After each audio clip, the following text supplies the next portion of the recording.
பரிசுத்த மார்க்கு எழுதின சுவிசேஷம் 5ஆம் அதிகாரம் 25ஆம் வசனம் முதல் வேதத்தை நான் வாசிக்கிறேன். கவனமாய் கர்த்தருடைய வார்த்தைக்கு செவி கொடுங்கள். வேதத்தை திறந்து கர்த்தருடைய வார்த்தைகளை கவனியுங்கள். அப்பொழுது 12 வருஷமாய் பெரும்பாடுள்ள ஒரு ஸ்திரீ அநேக வைத்தியர்களால் மிகவும் வருத்தப்பட்டு தனக்கு உண்டானவைகளையெல்லாம் செலவழித்தும் சற்றாகிலும் குணமடையாமல் அதிக வருத்தப்படுகிற பொழுது இயேசுவை குறித்து கேள்விப்பட்டு, நான் அவருடைய வஸ்திரங்களையாகிலும் தொட்டால் சுஸ்தமாவேன் என்று சொல்லி ஜனக்கூட்டத்துக்குள்ளே அவருக்கு பின்னாக வந்து அவருடைய வஸ்திரத்தை தொட்டாள். உடனே அவளுடைய உதிரத்தின் ஊரல் நின்று போயிற்று. அந்த வேதனை நீங்கி ஆரோக்கியமடைந்ததை அவள் தன் சரீரத்தில் உணர்ந்தாள். உடனே இயேசு தம்மிலிருந்து வல்லமை புறப்பட்டதை தமக்குள் அறிந்து ஜனக்கூட்டத்துக்குள்ளே திரும்பி, என் வஸ்திரங்களை தொட்டது யார் என்று கேட்டார்.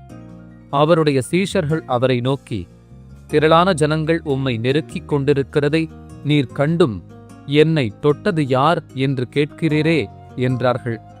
இதை செய்தவளை காணும்படிக்கு அவர் சுற்றிலும் பார்த்தார். தன்னிடத்திலே சம்பவித்ததை அறிந்த அந்த ஸ்திரீயானவள் பயந்து நடுங்கி அவர் முன்பாக வந்து விழுந்து உண்மையையெல்லாம் அவருக்குச் சொன்னாள். அவர் அவளை பார்த்து, மகளே, உன் விசுவாசம் உன்னை இரட்சித்தது.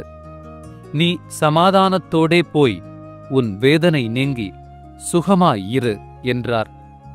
மெய்யாகவே விடுதலை ஆவீர்கள் என்று சொன்ன ஆண்டவர் 12 வருஷ வேதனையிலிருந்து ஒரு பெண்ணுக்கு விடுதலை கொடுத்த சம்பவம் இந்த வேத பகுதியில் எழுதப்பட்டிருக்கிறது.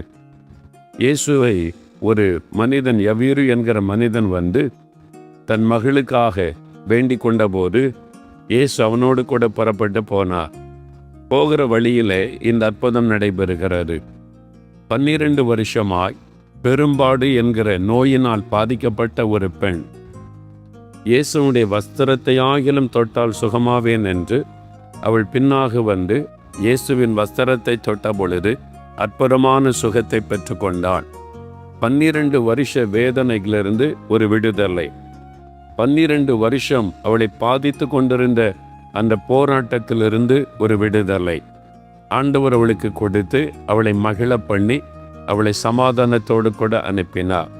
இன்னைக்கு பல வருஷங்கள் வியாதியினால் பாதிக்கப்பட்டு, பல வருஷங்கள் சாபத்தின் கட்டுகளினால் கஷ்டப்பட்டு, பல வருஷங்கள் கடன் பிரச்சனையினால் சிக்கி, பல வருஷங்கள் சில பிரச்சனைகளினால் கட்டுண்டு, இதிலிருந்து ஒரு விடுதலை கிடைக்காதா என்ற இயக்கத்தோடு இந்த இடத்தில் நீங்கள் வந்திருக்கலாம். அன்றைக்கு 12 வருஷமாய் வேதனையிலிருந்து அந்த பெண்ணுக்கு ஒரு அற்புதமான விடுதலை கொடுத்த இயேசு, அவர் நேற்றும் இன்றும் என்றும் மாறாதவர். இன்றைக்கு நம் மத்தியிலே அவர் பிரசன்னமாகி இருக்கிறார். அதே விதமான ஒரு விடுதலை உங்களுக்கு உண்டாக போகிறது. அதே விதமான சுகம் உங்களுக்கு உண்டாக போகிறது. நீண்ட நாள் உங்களை பாதித்து கொண்டிருந்த பிரச்சனைக்கு கர்த்தர் இன்றைக்கு ஒரு முடிவை உண்டாக்க போகிறார். எப்படி இவள் இந்த அற்புதத்தை இயேசுவிடமிருந்து பெற்றுக்கொண்டாள்? எப்படி நாம் இயேசுவிடமிருந்து அற்புதத்தை பெற்றுக்கொள்ளுவது? ஒரு 5 காரியம் இந்த பெண்ணை குறித்து இந்த வேத பகுதியிலிருந்து நான் உங்களுக்கு சொல்ல விரும்புகிறேன்.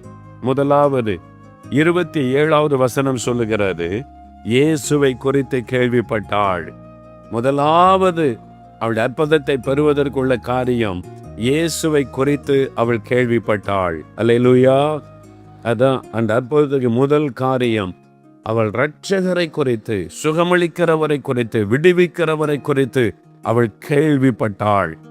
முதலாவது ஒரு கேள்விப்படுகிறாள்.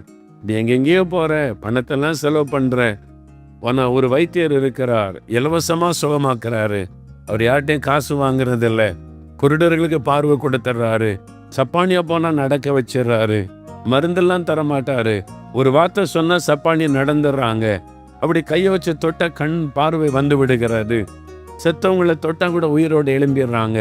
அந்த மாதிரி ஒரு வைத்தியர், அந்த மாதிரி ஒரு பெரிய டாக்டர், அந்த மாதிரி ஒரு அற்புதமான ஒரு தேவன் இந்த உலகத்தில் மனுஷனாய் உலாவி கொண்டிருக்கிறார். அவர் இயேசு. அவர்கிட்ட போனா குஷ்டரோகிகள் கூட குணமாயிடுறாங்க, திமிர்வாதக்காரங்க குணமாயிடுறாங்க. அவர் யார்கிட்ட காசு கூட வாங்குறதில்ல. இலவசமாய் சுகமாக்குகிறார். இயேசுவை குறித்து கேள்விப்பட்டாள். அவர் சுகம் கொடுக்கிறார், விடுதலை கொடுக்கிறார், இந்த ஏமாற்றங்களை மாற்றுகிறார். இதெல்லாம் குறித்து அவள் கேள்விப்பட்டாள். முதலாவது அவள் கேள்விப்பட்டாள். விசுவாசம் கேள்வியினாலே வரும். இயேசு கிறிஸ்துவை குறித்து கேள்விப்படத்தான் ஒருவருக்குள்ள விசுவாசம் வரும். அதனாலதான் என்கிட்ட செல்ல கேட்பாங்க, நாங்கள் பிரதரை ஒரு 10 நிமிஷத்துல பார்த்துட்டு போகணும், ஒரு அப்பாயின்மெண்ட் வேணும், ஒரு வியாதிஸ்தர் இருக்கிறாங்க, அவரை கொண்டு வரோம், பிரதரை ஒரு 10 நிமிஷம் பார்க்கணும்னு. நான் சொன்னேன், பிரதரை பார்த்து ஒன்றும் நடக்க போறதில்ல, கூட்டத்துக்கு கொண்டு வாங்க, கூட்டத்துக்கு வாங்க. இயேசுவை குறித்து கேள்விப்படணும். நிறைய பேர் ஏன் சுகம் பெறுவதில்லைன்னா, ஊழியக்காரனை பற்றி கேள்விப்பட்டுக்கிட்டே இருக்கோம். மோகன்லாஸை பற்றி தெரியுமா அப்படின்னு, அதனால ஒரு அற்புதமும் நடக்க போறதில்லை. இயேசுவை பற்றி தெரியுமா அப்படின்னு அவரை பற்றி சொல்லுங்க, அற்புதம் நடந்து போயிடும். அதனால தான் சொல்றது, அவங்க வந்த வசனத்தை கேட்கணும். இல்லைங்க, அவங்களால உட்கார முடியாது. உட்கார முடியாட்டாலும் ஆஸ்பத்திரிக்கு கொண்டு போறாங்க, ஆஸ்பத்திரி டாக்டர்கிட்ட கூட்டிட்டு போறாங்க. உட்கார முடியாட்டாலும் இங்கிருந்து மெட்ராஸ் ஆஸ்பத்திரிக்கு ட்ரெயினில் வச்சு கூட்டிட்டு போறாங்க, அல்லது ஃப்ளைட்டில் ஏற்றியாவது கூட்டிட்டு போறாங்க. ஆனால் ஆண்டோட சமூகத்தில் வந்து உட்காரன்னா மாத்திரம் உட்கார முடியாது. பின்னால் வருவாங்க, 2 நிமிஷத்துல ஜெபம் பண்ணி அனுப்புங்க. நாங்கள் ஜெபம் பண்ணி அனுப்புவோம். நாங்கள் பாரத்தோடு அவங்களும் சுகம் பெறன்னு விரும்புகிறோம். ஆனால் நிறைய பேருக்கு அற்புதம் நடக்கிறது இல்லை. ஏனென்றால் அவங்க மனுஷனை பார்க்குறாங்க, மோகன்லாஸ் ஏதோ பண்ணிடுவார் போலன்னு. அதனால அந்த தவறான விசுவாசத்தினால அற்புதம் நடக்க மாட்டேன் என்கிறாரு. ஆனா வசனத்தை கேட்டால் அற்புதம் நடக்கும். அதனால தான் கார்லயாவது கொண்டு வந்து உட்கார வச்சு வசனத்தை கேட்க வைக்கணும். இவள் கேள்விப்பட்டாள். முதலாவது இயேசுவை பற்றி கேள்விப்பட்டதுனால தான் அற்புதத்தை பெற்றுக்கொள்ள முடிந்தது. இந்த அற்புதங்களை, சாட்சிகளை கேட்கணும், ஆண்டோடைய வசனத்தை கேட்கணும். அப்பதான் ஒருவருக்குள்ள விசுவாசம் உண்டாகும். விசுவாசம் இல்லாதபடி அற்புதத்தை காண முடியாது. இவள் இயேசுவை இன்னும் பார்க்கவே இல்லை, மற்றவங்க சொல்லுவதை வைத்து கேள்விப்பட்டாள். இப்படி ஒருவர் உலாவி கொண்டிருக்கிறார், அவர் இப்படி அற்புதங்களை செய்கிறார் என்று இயேசுவை குறித்து முதலாவது கேள்விப்பட்டாள். கேள்விப்பட்ட உடனே 2வது என்ன செய்கிறாள் பாருங்கள், அவள் விசுவாசித்தாள். முதலாவது கேள்விப்பட்டாள், 2வது உடனே விசுவாசித்தாள். என்ன விசுவாசம் பாருங்க. நீங்கெல்லாம் சொல்றீங்க, நான் எத்தனை டாக்டரை பார்த்துட்டேன், காசு கொடுத்தே சுகமாகல, இவர் இலவசமா சுகமாக்குறாருன்னு சொல்றீங்க. நான் கண்ணால பார்த்தாதான் நம்புவேன். நான் போய் முதல்ல அவர் என்ன செய்யறாருன்னு பார்க்கட்டும், அப்புறம் நான் விசுவாசிக்கிறேன். அல்லது எனக்கு ஒரு அற்புதம் செய்யட்டும், அப்புறம் நான் விசுவாசிக்கிறேன். அப்படி அவள் சொல்லவில்லை. இன்னும் இயேசுவை பார்க்கவே இல்லை. கேள்விப்பட்ட உடனே அவள் விசுவாசித்து விட்டாள். என்ன சொல்றா பாருங்களேன். இயேசுவை குறித்து கேள்விப்பட்டு, நான் அவருடைய வஸ்திரங்களை ஆகிலும் தொட்டால் சொஸ்தமாவேன் என்று சொல்லி அவள் சொன்னாள். தன்னுடைய விசுவாசத்தை வாயினாலே அறிக்கையிட்டாள். இயேசு குறித்து கேள்விப்பட்ட உடனே அவரை சுற்றில எப்பவும் கூட்டமா இருக்கும். அவருடைய சீஷர்கள் 12 பேர் இருக்கிறாங்க.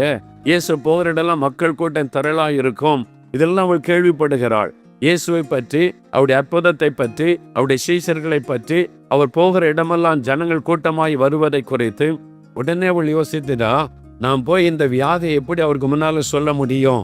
அவர் ஜன கூட்டத்தோடு இருப்பார், தனிமையா இருந்தா கூட பரவாயில்ல, இது ஒரு தீட்டான வியாதி, அதனால என் அருவருப்பாய் அவர் பார்த்து விடக்கூடாது. நீ தீட்டான பெண், பக்கத்துல வராதன்னு ஏதாவது சொல்லிடக்கூடாது. மற்ற வியாதின்னா கூட பரவாயில்ல, கண்ணு தெரியல, திமிர்வாதனாட பரவாயில்ல, இது ஒரு தீட்டான வியாதி ஆயிற்றே, அதனால எப்படி போய் சொல்லுவது? ஆனா வஸ்திரத்தை நான் தொடுவேன், அவருடைய வஸ்திரத்தை தொடும் போது சுகமாவேன். சிலர் சொல்லி இருக்கலாம், இயேசுவை தொட்டு கூட பல சுகமாகி இருக்கிறாங்க. இயேசுவை தொட்டு மத்தேயு 14 அதிகாரம் கடைசி 3 வசனம் வாசிக்கும் போது, அவரை தொட்ட யாவரும் சுஸ்தமானார்கள். அப்ப இயேசுவை தொட்டா கூட சுகமாகிறார்கள். அந்த செய்தி எல்லாம் அவள் கேள்விப்படுகிறாள். கேள்விப்பட்ட உடனே என் வியாதி அவர்கிட்ட சொல்ல முடியாது, நான் பின்னால போய் அவருடைய வஸ்திரத்தை தொட்டால் சுகமாவேன் அவள் சொல்லுகிறாள். சரி, எல்லாரும் சொல்றீங்களே, நானும் போய் பார்க்கிறேன் இயேசு கிறிஸ்துகிட்ட, எனக்கு நடக்குதான் நீ பார்ப்போம். அப்படி அவள் இயேசுவண்டை வரவில்லை. அவள் என்ன சொல்லுகிறாள்?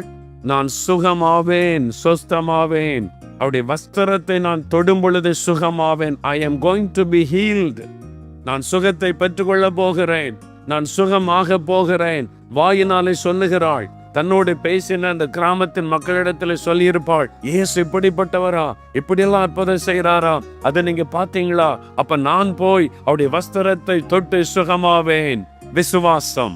இயேசுவை பார்ப்பதற்கு முன்பாகவே அவளுக்குள்ள ஒரு விசுவாசம் வந்து விட்டது. அந்த விசுவாசம் தான் அற்புதத்தை கொண்டு வந்தது. ஆகவே தான் இயேசு அவளை பார்த்து சொல்லும் போது 34வது வசனத்துல, மகளே நீ சுகமானாய், நீ சமாதானத்தோடு போ, என் வல்லமை உன்னை குணமாக்கி விட்டது. அப்படி இயேசு சொல்லவில்லை. உன் விசுவாசம் உன்னை ரட்சித்தது. உன்னுடைய விசுவாசம் உனக்கு இந்த அற்புதத்தை கொண்டு வந்தது. என் வல்லமை உன்னை குணமாக்கிட்டு என்று இயேசு சொல்லவில்லை. உன்னுடைய விசுவாசம், உன்னுடைய விசுவாசம், யுவர் ஃபெய்த், உன்னுடைய விசுவாசம் உனக்கு இந்த அற்புதத்தை கொண்டு வந்தது. அந்த விசுவாசம் தான் இயேசுவுக்குள்ள இருந்த வல்லமையை அவளுடைய சரீரத்திற்குள்ளே கொண்டு வந்தது. அந்த விசுவாசத்தின் மூலமாகத்தான் அவள் சுகத்தை, அற்புதத்தை பெற்றுக் கொண்டாள். அப்ப விசுவாசத்தை முதலாவது அறிக்கையிடுகிறாள். இன்னும் இயேசுவை சந்திக்கவில்லை, இயேசுவை பார்க்கவில்லை, இயேசுக்கு பக்கத்துல வரவில்லை. அவள் அப்பொழுதே சொல்லுகிறாள், நான் சுகமாவேன். அவருடைய வஸ்திரத்தை தொடும் பொழுது சுகமாவேன். நீங்கள் சுகமாக போகிறீர்கள், நான் சுகமாக போகிறேன் என்று விசுவாசிங்க. நான் இன்றைக்கு சுகமாக போகிறேன். இன்றைக்கு நான் அற்புதத்தை பெற்றுக்கொள்ள போகிறேன். இன்றைக்கு நான் விடுதலை அடைய போகிறேன். இன்றைக்கு இந்த கேன்சர் வியாதி மறைய போகிறது. இன்றைக்கு இந்த ஆஸ்துமா வியாதி மறைய போகிறது. இன்றைக்கு நான் சப்பானியாயிருக்கிற நான் நடக்க போகிறேன். இயேசுவை தொடும் பொழுது நான் சுகமாவேன். விசுவாசம். அந்த விசுவாசம் இல்லாமல் தேவனுக்கு பிரியமாய் இருப்பது கூடாத காரியம். தேவனிடத்தில் சேருகிறவர்கள் அவர் உண்டென்றும் தம்மை தேடுகிறவர்களுக்கு பலன் அளிக்கிறவர் என்று விசுவாசிக்க வேண்டும். அப்ப விசுவாசிக்க வேண்டும்.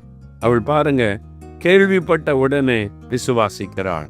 சிலர் சொல்லுவாங்க, இயேசுவை விசுவாசிக்கிறீங்களா? ஐயா, ஆண்டவர் என்னை சுகமாக்கிட்டா நான் அவரை நம்புறேங்க, அவர் என்னை சுகமாக்கிட்டா அவரை விசுவாசிக்கிறேங்க அப்படின்னு சொல்லுவாங்க. சுகத்தை பெற்றுக்கொண்ட பிறகு விசுவாசிக்க வேண்டிய அவசியம் இல்லை. சுகத்தை பெறுவதற்கு தான் விசுவாசிக்கணும். விடுதலை பெறுவதற்கு தான் முதலாவது விசுவாசிக்கணும். முதலாவது விசுவாசம், பின்புதான் அற்புதம். அல்லேலூயா சொல்லுங்க. முதலாவது விசுவாசம், பின்புதான் சுகம். முதலாவது விசுவாசம், பின்புதான் விடுதலை. விடுதலை பெற்ற பிறகு நான் விசுவாசிக்கிறேன், அது அர்த்தமற்ற காரியம். சுகமான பிறகு நான் அவரை நம்புகிறேன், அப்படி காரியம் அவசியமற்றது. முதலாவது விசுவாசம், அதன் பிறகு சுகம், அதன் பிறகு விடுதலை, அதன் பிறகு அற்புதம். நீங்க விசுவாசிக்க வேண்டும். இருதயத்துல சந்தேகப்படாமல் ஆண்டவருடைய வல்லமை விசுவாசிக்க வேண்டும். பாருங்கள், அவள் கேள்விப்பட்டாள். இரண்டாவது, அவள் விசுவாசித்தாள். மூன்றாவது என்ன செய்கிறாள் பாருங்க, அந்த விசுவாசத்தை கிரியையில் வெளிப்படுத்துகிறாள். வெறுமனே நான் விசுவாசிக்கிறேன் சொல்லி கொண்டிருக்கவில்லை. மூன்றாவது, அந்த கிரியையில விசுவாசத்தை வெளிப்படுத்துகிறாள். எப்படி விசுவாசத்தை வெளிப்படுத்துகிறாள்? 28வது வசனம் பாருங்க. ஜனக்கூட்டத்துக்குள்ளே அவருக்கு பின்னாக வந்து அவருடைய வஸ்திரத்தை தொட்டாள். அதான் அவருடைய விசுவாசம். அவருடைய வஸ்திரத்தை தொடும் பொழுது சுகமாவேன். அதனால வீட்டிலே உட்கார்ந்துருக்கல, எழுந்து புறப்படுகிறாள். இயேசு எங்கே போகிறான்னு கேள்விப்பட்டு வருகிறாள். பெரும் ஜனக்கூட்டம். இந்த கூட்டத்துக்குள்ள நான் ஒரு பெண்ணா இருக்கிறேன், எப்படிங்க அவரை நெருங்க முடியும் அப்படின்னு நினைக்கல. கூட்டத்தை விலைக்கு கொண்டு கொஞ்சம் கொஞ்சமாய் இயேசுவை நெருங்குகிறாள். இயேசு அங்கு போய்கொண்டிருக்கிறார், கூட்டம் போய்கொண்டிருக்கிறது. கொஞ்சம் கொஞ்சமாய் கூட்டத்திற்குள்ளே நுழைந்து இயேசுவை நெருங்குகிறாள். அற்புதத்தை பெறுவதற்கு ஒரு விசுவாசத்தில் கிரியை செய்ய வேண்டும். உங்களுடைய விசுவாசத்தில் கிரியை செய்ய வேண்டும். பாருங்கள், ஆண்டவர் சூம்பி போன கையோடைய மனுஷனை கூட்டத்தினால எழுப்பி நிற்க சொல்றார். அவன் எழுப்பி நிற்கிறான், கை சூம்பி இருக்கிறவன் கையை நீட்டு அப்படின்றார் ஆண்டவர். நீட்ட முடியாம தானே சூம்பி போன கையை வச்சிருக்கன்னு சொல்லல. அவன் கிரியையில வெளிப்படுத்தினான், ஜனங்கள் மத்தியில வெட்கப்படவில்லை. அப்ப ஆண்டவர் அழைக்கும் போது நீங்க வரணும்.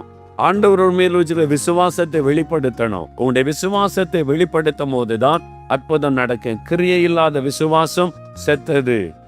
உடைய கிரியையில விசுவாசத்தை வெளிப்படுத்தும் போதுதான் அற்புதத்தை பெற முடியும். ஒவ்வொருவரும் ஒவ்வொரு விதமாய் அந்த விசுவாசத்தை வெளிப்படுத்துகிறது உண்டு. பாருங்களேன், பரிதிமையை ஆண்டவர் கூப்பிடுகிறார். அவன் தன் மேல் வஸ்திரத்தை எரிந்து விட்டு இயேசு கிட்ட வந்து நின்றான். கண் பார்வை தெரியல. தாவீதின் குமாரனை இறங்குன்னு கூப்பிட்டான். இயேசு கூப்பிட்ட உடனே மேல் வஸ்திரத்தை தூக்கி எறிஞ்சிட்டான். உள்ளுக்குள்ள ஒரு அங்கி போட்டிருக்கிறான், மேல ஒரு வஸ்திரம் போட்டிருக்கிறான். அப்ப இயேசுகிட்ட வரணும்னா அங்கேயே தூக்கி எறியணுமா? மேல் வஸ்திரத்தை கழிந்து போட்டாதான் இயேசுகிட்ட வரணுமா? அப்படி கிடையாது. அவன் கழட்டி போட்டதுக்கு ஒரு அர்த்தம் இருக்கிறாரு. அவன் வந்த உடனே இயேசு பார்க்கிறார், நீ விசுவாசத்தபடி உனக்கு ஆக கடவுதுன்னார். நான் பார்வையடையணும்னு சொன்ன உடனே அவனுடைய விசுவாசத்தை இயேசு கண்டார். எப்படி? அவன் கிரியையில விசுவாசத்தை வெளிப்படுத்தினான்.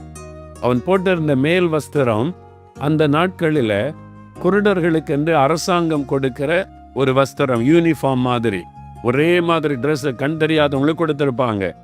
என்ன தெருக்களில் அவங்க நடக்கும்போது அவங்களுக்கு இவங்க கண் தெரியாதவர்கள் என்று மற்றவர்கள் அடையாளம் கண்டு உதவி செய்வதற்கு வசதியாக. என்னால் குதிரைகள் வரும், ரோட்டில் ரதங்கள் வரும், திடீர்னு கண் தெரியாதவங்க அவப்பட்டு கொள்ளுவாங்க. இந்த உடை உள்ளவங்களை பார்த்தா மற்றவங்க ஓடி போய் ஹெல்ப் பண்ணுவாங்க. அவங்க அடையாளம் தெரிவதற்கு, குருடர்கள் என்கிற அடையாளத்திற்கு என்று ஒரு வஸ்திரம் அரசாங்கத்தால் கொடுக்கப்பட்டிருந்தார். இப்போ இயேசு அழைக்கிறான்னு சொன்ன உடனே அந்த வஸ்திரத்தை தூக்கி எறிஞ்சிட்டான். அதோடைய என்ன அர்த்தம்?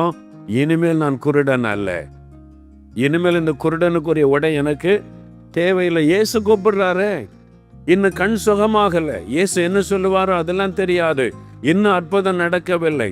ஆனா இயேசு அழைக்கிறார். இயேசு கிட்ட போறோம்னு தெரிஞ்ச உடனே வஸ்திரத்தை தூக்கி எறிந்து விட்டான். இந்த குருடனுக்குரிய உடை எனக்கு தேவையில்லை. இயேசு அந்த விசுவாசத்தை கண்டார். அதனாலதான் சொல்கிறார், உன் விசுவாசம் உன்னை ரட்சித்தது. நடக்க முடியல, கம்பு ஒண்ணி நடக்கிறீங்க, இனி கம்பு வேண்டாம், இயேசு நடக்க வைப்பா, நீ தூக்கி எறிஞ்சாதான் நீங்க நடக்க முடியும். அதான் விசுவாசம். அல்லேலூயா. கிரியையில விசுவாசத்தை வெளிப்படுத்துவது. கிரியை இல்லாத விசுவாசம் செத்தது. கிரியையில விசுவாசத்தை வெளிப்படுத்த வேண்டும்.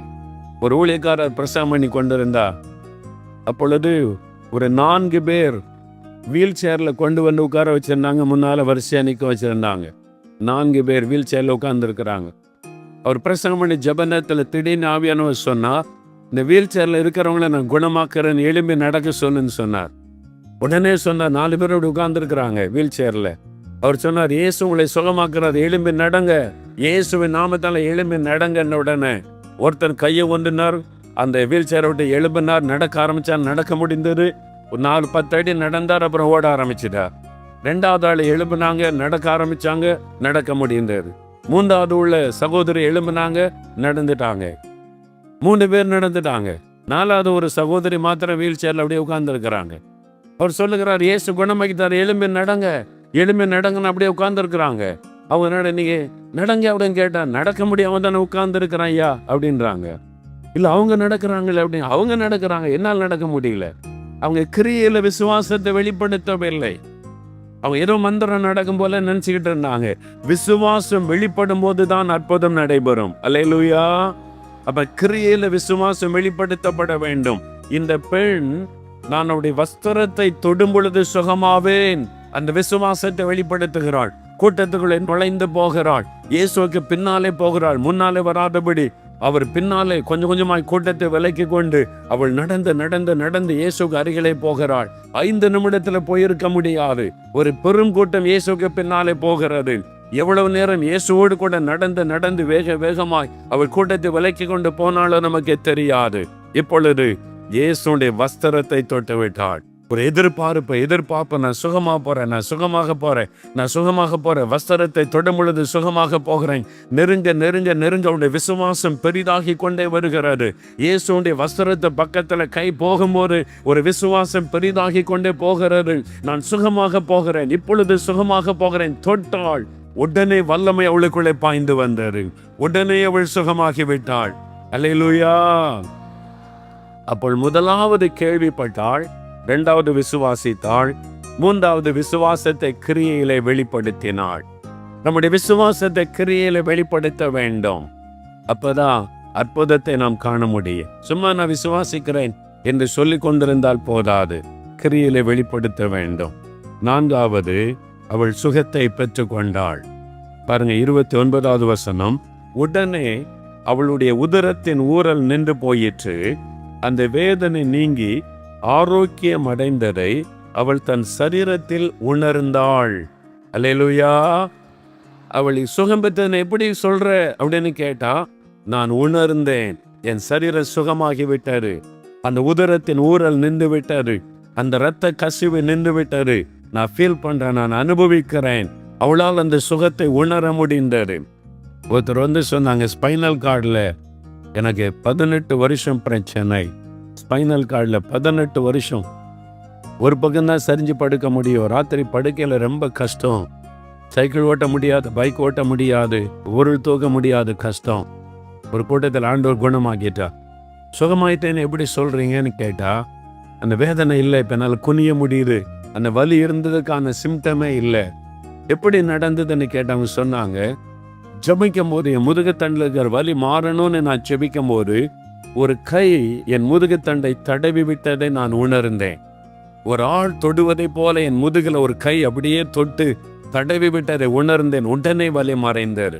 அதாவது இயேசுடைய தொடுதலை அவள் உணர்ந்தார்கள். இயேசுடைய தொடுதலை அவள் உணர்ந்தார்கள். அப்படியே ஆண்டவர் தொட்டதை உணர்ந்தாங்க, அந்த கை பட்டதை உணர்ந்தார்கள், உடனே சுகமாகி விட்டார்கள். அப்படி ஆண்டவர் தொடுவதை சிலர் உணர்வாங்க, சிலர் வல்லமை பாய்வதை உணர்வாங்க. அப்படி விதவிதமாக ஆண்டவர் குணமாக்கும் போது நடக்கிற காரியம். விழுப்புரத்தில் அநேக ஆண்டுகளுக்கு முன்பாக ஒரு கூட்டம் நடந்தது, விடுதலை பெருவிழா கூட்டம். ஒரு கிராமத்திலேருந்து ஒரு அம்மா வந்திருந்தாங்க, படிப்பறிவு இல்லாதவங்க, ஒரு ஏழை தாய். கிறிஸ்துவ கூட்டமே அதுக்கு முன்னால் பார்த்ததே இல்லையா, முதல் வந்திருக்கிறாங்க. அவங்க வந்து மேடைக்கு வந்தாங்க சாட்சி சொல்ல. உங்களுக்கு என்னம்மா நடந்ததுன்னு கேட்டேன். அவங்க சொன்னாங்க, நான் ஒரு பிசாசுபடியே வாழ்ந்தையா, இத்தனை வருஷம் 15-20 வருஷமா ஒரு பிசாசுபடியே நான் வாழ்ந்தேன். அவங்க மேடையில் சொன்னாங்க, ஒரு கிராமத்து தாயா, பிசாசு கூட வாழ்ந்துங்களா? ஆமா, ஒரு ஆவி எனக்குள்ள இருந்துட்டு போகவே இல்லை. நான் காலையிலேருந்து ராத்திரி வரைக்கும் படுக்கும் போதும் என் கூட படுத்துக்கொள்ளும், எழும்பும் போது என் கூட எழும்போம், என்னை விட்டு போகவே இல்லை. அந்த ஆவி என் கூடவே என் சரீரத்தோடு ஒட்டி இருந்தாரு. எனக்கு நல்லா தெரியும், அந்த ஆவியினால் அவ்வளோ நான் கஷ்டப்பட்டேன். எங்கெங்கோ மந்திரவாதத்துக்கு போனேன், பூஜைக்கு போனேன், என்னென்னவோ பண்ண முடியலை. இப்போ சொன்னாங்க, இயேசு கிறிஸ்துக்கிட்ட போனால் சுகமாயிரும்னு சொல்லி. அவர் யாருன்னு எனக்கு தெரியாது. நான் முதல்ல கூட்டத்துக்கு வந்தேன், நீங்கள் தான் சொன்னீங்க இந்த இயேசு எப்படிப்பட்டவன்னு கேட்டுக்கிட்டே இருந்தேன். அப்போ இயேசுவே என்னையே குணமாக்கும், எனக்கு ஒரு விடுதலை தாருன்னு ஜெபம் பண்ணு, எனக்கு விடுதலை ஆயிட்டுன்னாங்க. எப்படி விடுதலை ஆயிட்டுன்னு கேட்டேன். அந்த அம்மா சொன்னாங்க, ஒரு வெள்ளை அங்கே ஒரு வெள்ளை ட்ரெஸ் போட்ட ஒருத்தர் வந்தார், அவர் வந்து என்னை தொட்டாரு, எனக்குள்ள இந்த அசுத்தாவி போயிட்டு அப்படின்னாங்க. வெள்ளை ட்ரெஸ் போட்டவரா? கவுன்சிலர்ஸ் யாரும் இருக்காங்களா, ஆலோசனை பார்த்தா அன்னைக்கு வெள்ளை ட்ரெஸ் போட்ட ஆட்கள் யாரும் இல்லை. யாரும் இல்லை, இந்த ஆட்கள் இல்லை. அவர் வந்து கொஞ்சம் சின்ன தாடி வச்சிருந்தாரு, முடி வந்து இந்த அளவுக்கு இருந்துச்சு, அவர் பார்க்க ரொம்ப அழகா இருந்தாரு, அவர் தான் இயேசுன்னு நினைக்கிறேன் அப்படின்னு சொன்னாங்க. அதாவது ஒரு இன்னசென்டா நடந்தது அப்படியே சொன்னாங்க. அப்படின்னு என்னத்த, இயேசு பிரத்யட்சமா வந்து அவங்களை தொட்டு அசுத்தாவின் பிடியிலிருந்து விடுதலை ஆக்கினார். சிலருக்கு ஆண்டவர் அப்படி வருவார், பிரத்யட்சமா வருவார், பிரத்யட்சமா வந்து விடுதலை கொடுப்பார். இயேசுவையே சிலர் பார்ப்பாங்க, சிலர் அவருடைய தொடுதலை உணருவாங்க, சிலர் ஒரு வல்லமை இறங்குவதை உணருவாங்க, சிலர் ஒரு மின்சாரத்தை போல வல்லமை இறங்கிச்சுன்னு சொல்லுவாங்க, சிலர் வந்து ஒரு குளிர்ந்த தண்ணீர் ஊட்டின மாதிரி சுகமாயிட்டேன்னு சொல்லுவாங்க. அப்படி ஒவ்வொருவருக்கும் ஒவ்வொரு விதமாக இருக்கும். அவர் வித்தியாசமாய் செயல்படுகிற தேவன். இப்போ பாருங்க, இந்த பெண் சுகத்தை பெற்றுக்கொண்டாள். எப்படி பெற்றுக்கொண்டாள்?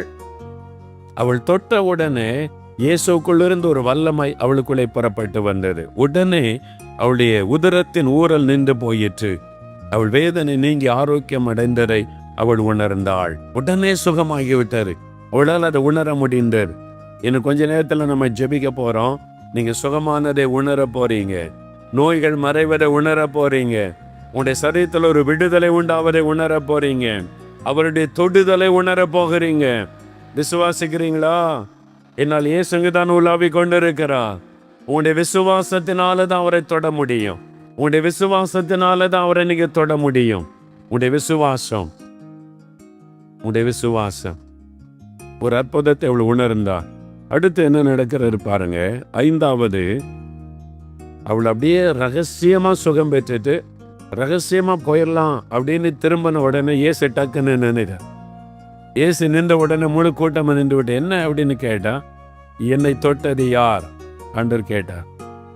இயேசு தம்மிலிருந்து வல்லமை புறப்பட்டதை தனக்குள் அறிந்து, தன்னிடத்திலிருந்து வல்லமை புறப்பட்டு போனதை இயேசுவால் அறிய முடிந்தார். அவர் அறிந்தார், ஒரு வல்லமை தனக்குள்ளிருந்து புறப்பட்டு போய் ஒரு அற்புதம் நடந்திருக்கிறது என்பதை அறிந்தார். அப்பொழுது சீசர்கள் சொன்னாங்க, நிறைய பேர் உண்மை நெருக்கிக்கிட்டு இருக்கிறாங்களே, இந்த சின்ன பிள்ளைகள் கூட தான் போய் தொட்டுக்கிட்டு இருக்குது, பலர் தொட்டுக்கிட்டு இருக்கிறாங்க. இந்த கூட்ட நெரிசல்ல நாங்க கூட தான் போய் தொடுக்கிறோம். தொட்டது யாருன்னா எப்படி சொல்ல முடியும் ஆண்டவரேன்னு சொல்லி. அப்பொழுது ஆண்டவர் இதை செய்தவளை காணும்படிக்கு சுற்றிலும் பார்த்தார். இயேசு திரும்பி பார்க்கிறார், இல்ல யாரோ என்னை வித்தியாசமா தொட்டாங்க. நிறைய பேர் தொட்டாங்க, அற்புதம் நடக்கல, வல்லமை போகல.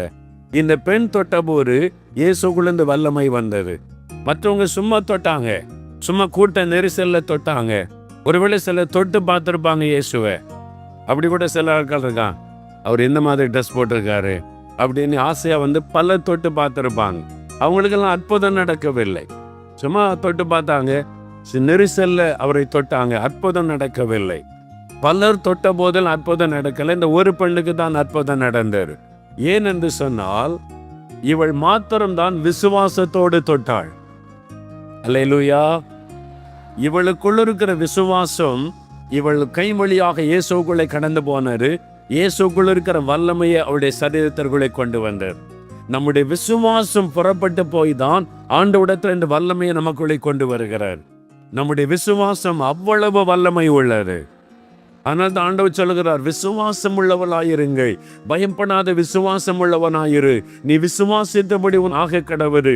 அந்த விசுவாசம் விசுவாசம் என்று சொல்ல காரணம் என்ன? நம் தேவன் எத்தனை வல்லமை உள்ளவரோ உங்களுடைய விசுவாசம் அத்தனை வல்லமை உள்ளது. உங்களுடைய விசுவாசத்தை நீங்கள் பயன்படுத்தும் போது தேவன் பலத்த அற்புதங்களை செய்ய முடியும். அதனால தான் உங்களுடைய விசுவாசம் ரொம்ப அவசியம் என்பதை மறந்துவிடக் கூடாது. ஆண்டவரே சொல்றார், உன் விசுவாசம் உன்னை ரட்சித்தது என்று தான் சொல்லுகிறார். அப்ப ஆண்டவருடைய வல்லமையை அவளுக்குள்ளே கொண்டு வந்ததே அவளுடைய விசுவாசம். இப்போ சுகத்தை பெற்று விட்டாள். ரகசியமா போயிடலான்னு நினைச்சா, இப்ப அவளுக்கு தெரிஞ்சிட்டு இயேசு நம்மளை கண்டுபிடிச்சிட்டாரு, மறைக்க முடியாது. உடனே பாருங்க என்ன செய்யற, அவள் பயந்து நடுங்கி அவர் முன்பாக எல்லாத்தையும் சொல்ல ஆண்டவர் சாட்சி சொல்ல வைக்கிறார். அவர் ரகசியமா சுகம் பெற்று ரகசியமா போயிடலான்னு நினைச்சா, ஆண்டவர் என்ன செய்யறாரு, அவருக்கு தெரியும். ஆண்டவர் அப்படியே பார்த்துட்டு அப்படியே ஆசீர்வதிச்சுட்டு போயிருக்கலாம். ஆனால் ஆண்டவர் அப்படி விடவில்லை. எல்லாருக்கும் மத்தியில சாட்சி சொல்லும்படி அவளை நிறுத்தி விட்டார். எல்லாரும் கவனிக்கிறான், என்ன இங்க ஒரு பெண்ணுக்கு அற்புதம் நடந்திருக்கிறாரு, இயேசு பேசி கொண்டிருக்கிறார், எல்லாம் அமைதியா இருங்க. அவள் சொல்லியிருப்பாள், 12 வருஷம் நான் பெரும்பாடு நோயினால் கஷ்டப்பட்டு என் சொத்தெல்லாம் விற்று எல்லாத்தையும் செலவழித்து சுகம் கிடைக்கல. உம்மை குறித்து நான் கேள்விப்பட்டேன், நான் விசுவாசித்தேன், உம்முடைய வஸ்திரத்தை ஆகிலும் தொட்டால் சுகமாவேன் என்று நான் தொட்டேன், நான் சுகமாயிட்டேன். 12 வருஷ வியாதிலிருந்து விடுதலை. எல்லாருக்கும் மத்தியிலே சாட்சி சொன்னாள். ஆண்டவர் அவளை சாட்சி சொல்ல வைக்கிறாள். எனக்கு அன்பானவர்களே, ஏன் நாங்கள் சாட்சி சொல்ல வைக்கிறோம்? ஊழியர்களை பெருமைப்படுத்த அல்ல. இந்த சாட்சியை கேட்கும் போது இன்னொருடைய விசுவாசம் பலனடையும். இயேசு எனக்கும் செய்வார் என்கிற விசுவாசம் வரும். ஆண்டவருடைய நாமம் மகிமைப்படும், ஆண்டவருடைய நாமம் உயர்த்தப்படும். அதற்குத்தான் சாட்சி. பாருங்க, இயேசுவை சொல்ல வைக்கிறார், உனக்கு என்ன நடந்ததுன்னு சொல். அவள் பயந்து நடுங்குகிறாள். இயேசு கண்டுபிடிச்சிட்டாரு, ஒருவேளை என்னை திட்டுவாரோ, நீ தீட்டான வியாதி பிடித்த பெண், நீ எப்படி என்னை தொடலாம்? உன்னுடைய வியாதி தீட்டானது, நீ எப்படி என்னை தொட முடியும்? இது ஒரு பெண்ணாக இருக்கிறாய், அது ஒரு ஆணை நீ எப்படி தொட முடியும்? இது தீட்டல்லவா, உனக்கு தெரியாதா? நியாயப்பிரமாணத்தின்படி இது தப்பல்லவா? அப்படிலாம் ஏதாவது திட்டுவாரோ நீ பயந்து நடுங்கி அவள் நிற்கிறாள். இயேசு பார்த்துடா, ஐயோ இந்த மகள் பயந்து நடுங்கி நிற்கிறதை பார்த்த உடனே என்ன சொல்லுகிறாள்? இயேசு அவளை பார்த்து, மகளே, அவ்வளவுதான், மகளேன்ற ஒரு வார்த்தையில அவருடைய பயமெல்லாம் ஓடிவிட்டது. அல்லேலூயா. மகளேன்னு ஒரு பாசமா அழைத்த உடனே ஒரு தகப்பன் தன் பிள்ளை தன்னை தொடர்றத அவர் அனுமதிக்க மாட்டாரா? அதான் ஆண்டவர் சொல்றா, யூ ஆர் மை டாட்டர், நீ என்னுடைய மகள், நீ என்ன தொடர்றதுனால எனக்கு தீட்டு வரப்போவதில்லை. மகளேன்னு சொன்ன உடனே அந்த பய நடுக்கெல்லாம் போயிட்டு, எங்க அப்பாவை தான் நான் தொட்டு இருக்கிறேன். ஆண்டவருடைய அன்பு பாருங்க. சமாதானத்தோட போ. நீ 12 வருஷம் வேதனைப்பட்ட இல்லை, இனி சமாதானத்தோட போ. இனி உனக்கு வேதனை இல்லை, உன் வேதனை நீங்கி நீ சுகமாயிரு மகளே, ஆசீர்வதித்து அனுப்புக. அதான் இயேசு. விசுவாசிக்கிறீங்களா? என்னால் இயேசுங்க தான் உலாவி கொண்டிருக்கிறா. நோய்கள் மறைவதை உணர போறீங்க. உன்னுடைய சரீரத்தில் ஒரு விடுதலை உண்டாவதை உணர